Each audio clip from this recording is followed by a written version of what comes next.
नमस्कार किसान भाइयों, आप सभी लोगों का स्वागत है आपके अपने चैनल गुड क्रॉप्स में।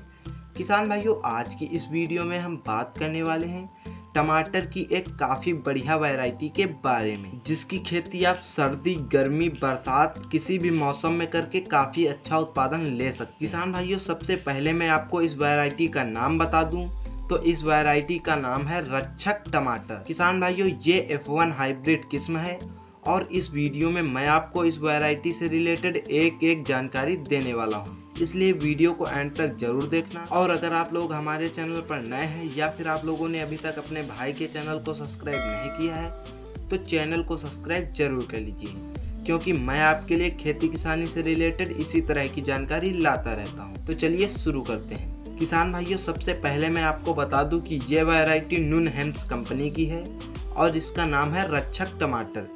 किसान भाइयों, इसका निर्माण भारत में ही हुआ है, जो कि काफ़ी बढ़िया वैरायटी है। किसान भाइयों, इसकी खेती आप सर्दी, गर्मी, बरसात तीनों ऋतुओं में कर सकते हैं, लेकिन इसका सबसे अच्छा उपज उत्पादन बरसात और सर्दी में देखा गया है। किसान भाइयों, इसकी खेती करने के लिए 16 डिग्री सेल्सियस से 35 डिग्री सेल्सियस का तापमान होना चाहिए, जो कि एक मीडियम तापमान है और इसमें इसका उपज उत्पादन काफी बढ़िया होता है। किसान भाइयों, अब बात आती है कि इसकी खेती हमें किस मिट्टी में करनी चाहिए। तो मैं आपको बता दूं कि इसकी खेती आप काली मिट्टी में, दोमट मिट्टी में और जलोढ़ मिट्टी में भी कर सकते हैं, लेकिन किसान भाइयों सबसे अच्छा उपज उत्पादन देखा गया है वो है काली मिट्टी और दोमट मिट्टी। किसान भाइयों, अगर आप इसकी खेती बरसात में कर रहे हैं तब आपको एक बात बहुत ज्यादा ध्यान रखनी होगी, वो है इसकी जल निकास की व्यवस्था। किसान भाइयों, बरसात में होता क्या है कि काफी सारी फसल अधिक जल भराव के कारण नष्ट हो जाती है, इसलिए आपके खेत में जल निकास की व्यवस्था अच्छी होनी। किसान भाइयों, अब बात आती है वहीं मिट्टी के पीएच मान की।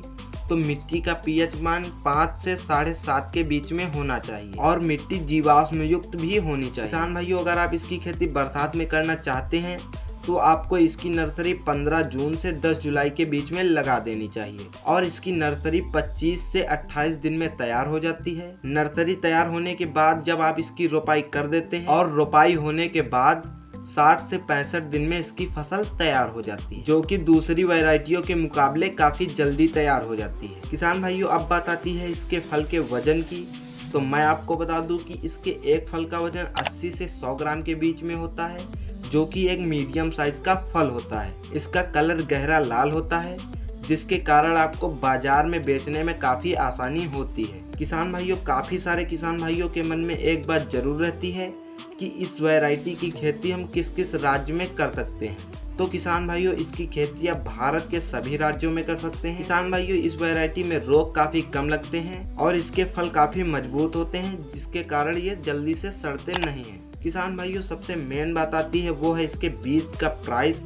तो मैं आपको बता दूं कि इसके 10 ग्राम के पैकेट का प्राइस आपको 535 रुपए तक पड़ेगा, जो कि थोड़ा सा कॉस्टली है। लेकिन किसान भाइयों, ये वैरायटी काफी अच्छी वैरायटी है और इसकी खेती करके आप काफी अच्छा मुनाफा कमा सकते हैं। तो अगर आपको वीडियो अच्छी लगी हो तो वीडियो को लाइक करिए और हमारे चैनल को सब्सक्राइब करना बिल्कुल मत भूलिए। किसान भाइयों, अगर आपको किसी भी खेती किसानी से रिलेटेड कोई भी जानकारी प्राप्त करनी है तो आप हमसे कमेंट बॉक्स में पूछ सकते हैं। तो आज के लिए इतना ही। जय हिंद, जय भारत। मिलते हैं अगली वीडियो में।